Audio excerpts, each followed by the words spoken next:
మొదటి రోజు పర్వాలేదు అన్నట్లుగా ఓపెనింగ్స్ సాధించిన ఓం భీమ్ బుష్ సినిమా క్రమంగా వీకెండ్స్ని చేతుల్లోకి తీసుకుంటోంది. మొదటి రోజుతో పోలిస్తే నిన్న శనివారం నాడు వసూళ్లు చాలా మెరుగ్గా ఉన్నాయని ట్రేడ్ టాక్ ఉంది. ఐపీఎల్ ప్రభావం ఈ సినిమా మీద ఉన్నప్పటికీ క్రమంగా ఆడియన్స్ థియేటర్లకు వస్తున్నట్టు వసూళ్లు స్పష్టంగా చూపిస్తున్నాయి. యూనిట్ అఫీషియల్గా ప్రకటించిన దాని ప్రకారం 2 రోజుల గ్రాస్ ఇప్పటికే 10 కోట్ల వరకు దాటేసింది. ఓవర్సీస్లో 2.5 మిలియన్ మార్క్ అందుకోవడం మరో విశేషం. టైంపాస్కి ఏమాత్రం డోకా లేదనే టాక్ సానుకూలంగా పనిచేస్తోంది. ముఖ్యంగా యూత్ మద్దతు ఏ సెంటర్స్లో బలంగా ఉంది.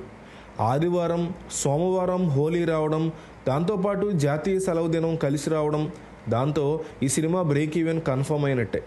సుదీర్ఘమైన వీకెండ్ని ముందే దృష్టిలో పెట్టుకుని యూవీ క్రియేషన్స్ వేసుకున్న స్ట్రాటజీ వర్కౌట్ అవుతోంది. పోటీకి వస్తుందనుకున్న అల్లరి నరేష్ ఆ ఒక్కడి సినిమా, అడక్కు సినిమా తప్పుకోవడం, కాంపిటీషన్లో ఉన్న లైన్ మ్యాన్ లాంటి సినిమాలు కనీస స్థాయిలో మెప్పించలేకపోవడంతో ఓం భీమ్ బుష్ తప్ప ప్రేక్షకులకు వేరే మంచి చాయిస్ కనిపించట్లేదు. దీంతో శ్రీ విష్ణు టీము ప్రమోషన్లు మరింత పెంచే దిశగా టూర్లు చేపడుతున్నారు. యూనిట్ మొత్తం దాని మీద క్లారిటీగా తీస్తుంది. వచ్చే వారం టిల్లు స్క్వేర్ రాబోతున్న నేపథ్యంలో ఈ 5 రోజులు ఓం భీమ్ బుష్ సినిమాకి చాలా కీలకం.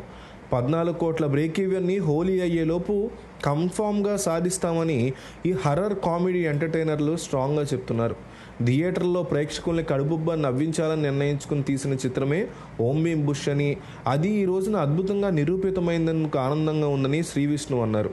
ప్రియదర్శి, రాహుల్ ప్రధాన పాత్రలో శ్రీహర్ష తెరకెక్కించిన సినిమా ఓం భీమ్ బుష్. ఈ సినిమాని వి సెల్యులాయిడ్, సునీల్ బల్సు సంయుక్తంగా నిర్మించారు. యూవీ క్రియేషన్ సంస్థ సమర్పించింది. ఈ సినిమా ఇటీవల విడుదలైన నేపథ్యంలో హైదరాబాద్లో సక్సెస్ మీట్ ఏర్పాటు చేశారు. నిర్మాత దిల్ రాజు, దర్శకుడు మారుతి ముఖ్య అతిథులుగా హాజరయ్యారు. ఈ సందర్భంగా దిల్ రాజు మాట్లాడుతూ, నో లాజిక్ ఓన్లీ మ్యాజిక్ అని ఉపశీర్షిక పెట్టాలంటే ధైర్యం ఉండాలి. ఆ మాటని థియేటర్స్లో చేసి చూపించారు అని మెచ్చుకున్నారు.